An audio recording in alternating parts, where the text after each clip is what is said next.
সবাইকে অনেক অনেক শুভেচ্ছা জানাই। বন্ধুরা, আজ আমি রেইকি সায়েন্স নিয়ে কিছু কথা বলবো।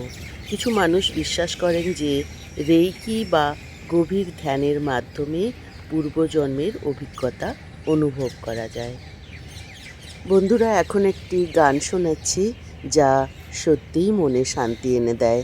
তারপর আমি রেইকি সায়েন্স সম্বন্ধে আপনাদের কাছে কিছু বলবো।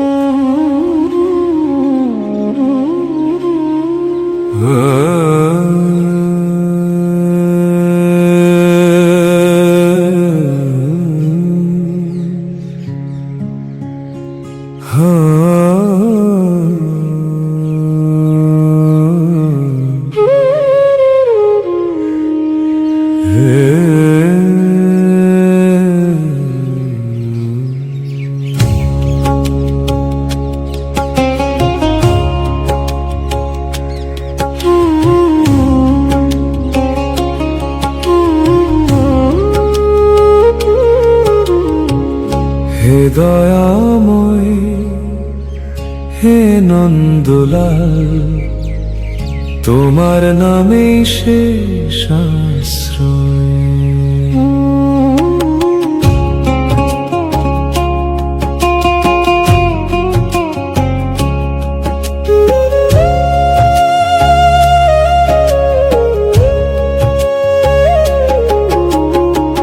দুদিনের এই জীবন পথ মেঘের মতো ভাসে, আজ যে আছে কাল সে কোথায়, সময় বলে হাসে।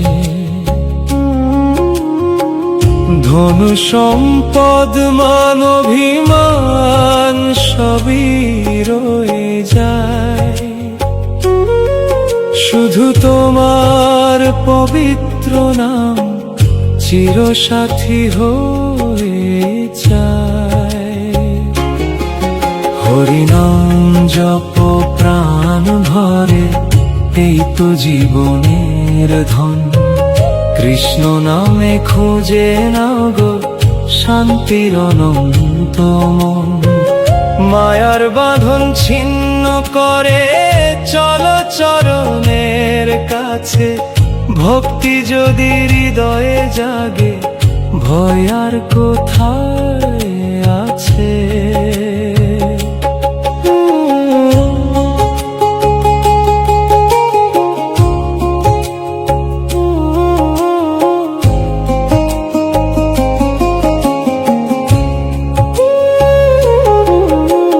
রাজা প্রজা একদিন সবাই ফিরে যাবে ধুলায়, শুধু প্রেম আর সৎকর্মগুলো রয়ে যাবে ফুলায়। আজি যদি ডাকো শ্যামকে খুলবে মনের দ্বার, একটি নামে ভরে উঠবে অন্ধকার সংসার। অহংকারের মুকুট খুলে নাও বিনয়ের মালা, হরি নামের আলো জেলে করো জীবন ভরা। হরি নাম জপ প্রাণ ভরে, ভুলে যাও সব ভয়। কৃষ্ণ প্রেমের সুধা পেয়ে হৃদয় হোকময়। জন্মে জন্মে একটি আশা চরণে দিও ঠাই, তোমার নামেই মুক্তি খুঁজি তোমাতে হারাই।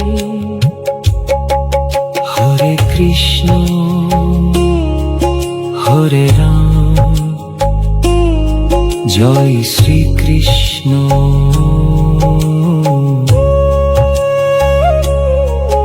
হরি বল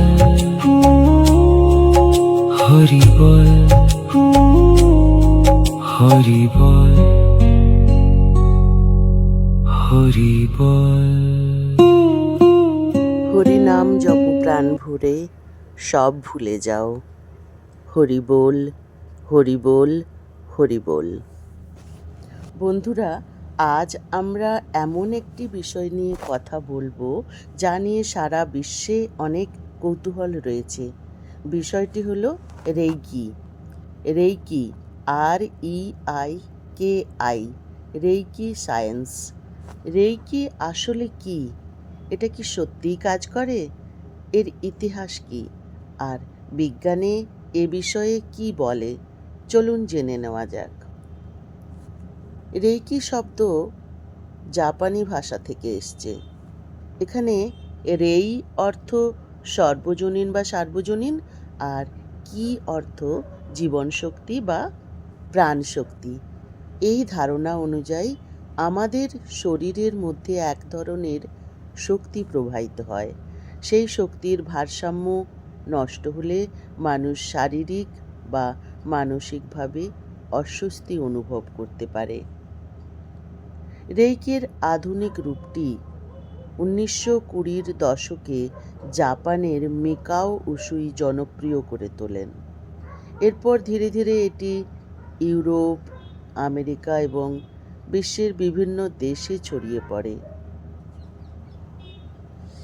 রেইকি করার সময় একজন প্রশিক্ষিত অনুশীলনকারী সাধারণত শরীরের ওপর হাত বা শরীরের খুব কাছে হাত রাখেন। অনেকেই বলেন এতে তারা গভীর শান্তি, স্বস্তি ও মানসিক প্রশান্তি অনুভব করেন। তবে এই যে হাত রাখা, এটি কিন্তু ম্যাসাজ নয় এবং এতে জোরে চাপ দেওয়া হয় না। অনেক মানুষ রেইকি নেওয়ার পর মানসিক চাপ কমেছে বলে দাবি করেন। তারা এও বলেন তাদের ঘুমের সমস্যার সমাধান হয়েছে বা আরাম পেয়েছেন। তবে এগুলো ব্যক্তিভেদে ভিন্ন হতে পারে। এবার আসি বিজ্ঞানের কথায়। বর্তমান বৈজ্ঞানিক গবেষণায় এমন শক্ত প্রমাণ পাওয়া যায়নি যে রেইকি কোনো রোগ নিরাময় করে বা শরীরে বিশেষ কোনো শক্তি স্থানান্তর করে। তাই চিকিৎসকরা রেইকিকে মূল চিকিৎসার বিকল্প হিসাবে নয়, বরং কারো ভালো লাগা বা মানসিক স্বস্তির জন্য এটি পরিপূরক পদ্ধতি হিসেবে বিবেচনা করেন। তাই যদি কারো কোনো গুরুতর অসুস্থতা থাকে তাহলে অবশ্যই চিকিৎসকের পরামর্শ ও চিকিৎসা চালিয়ে যেতে হবে। শুধুমাত্র রেইকির ওপর নির্ভর করা উচিত নয়, আমার যেটা মনে হয়। বর্তমানে অনেক মানুষ ধ্যান, যোগব্যায়াম এবং রেইকিকে একসঙ্গে অনুশীলন করেন, কারণ এগুলো তাদের মানসিকভাবে শান্ত থাকতে সাহায্য করে বলে তাঁরা মনে করেন। সবশেষে বলা যায়, রেইকি এমন একটি অনুশীলন যা অনেকের কাছে মানসিক প্রশান্তি ও স্বস্তির উৎস। তবে এর কার্যকারিতা নিয়ে বিজ্ঞান এখনও নিশ্চিত সিদ্ধান্তে পৌঁছায়নি। তাই খোলা মন নিয়ে জানুন, শিখুন, কিন্তু স্বাস্থ্য সংক্রান্ত সিদ্ধান্ত নেওয়ার সময় অবশ্যই চিকিৎসকের পরামর্শ নিন। আর একটা কথা, অনেকে বলেন রেইকি থেকে আমরা পূর্বজন্মে কী ছিলাম তা বোঝা যায়। এর পক্ষে সত্যিকার কোনো বৈজ্ঞানিক প্রমাণ নেই। রেইকি এমন একটি অনুশীলন যা অনেক মানুষ মানসিক প্রশান্তি বা আরাম পাওয়ার জন্য করেন, কিন্তু রেইকির মাধ্যমে কেউ তার পূর্বজন্মে কী ছিল তা নিশ্চিতভাবে জানা যায় এমন দাবির পক্ষে নির্ভরযোগ্য বৈজ্ঞানিক প্রমাণ নেই। তবে কিছু আধ্যাত্মিক ধারায় বিশ্বাস করা হয় যে গভীর ধ্যান বা রেইকি সেশনের সময় কিছু মানুষ পূর্বজন্মের মতো অনুভূতি, ছবি বা স্মৃতি দেখতে পারেন। এই অভিজ্ঞতাগুলোকে তারা আধ্যাত্মিক অভিজ্ঞতা হিসেবে ব্যাখ্যা করেন, কিন্তু বিজ্ঞান এগুলোকে পূর্বজন্মের প্রমাণ হিসাবে গ্রহণ করে না। এগুলো কল্পনা, স্মৃতি, স্বপ্ন বা মনের অন্য প্রক্রিয়ার ফলও হতে পারে।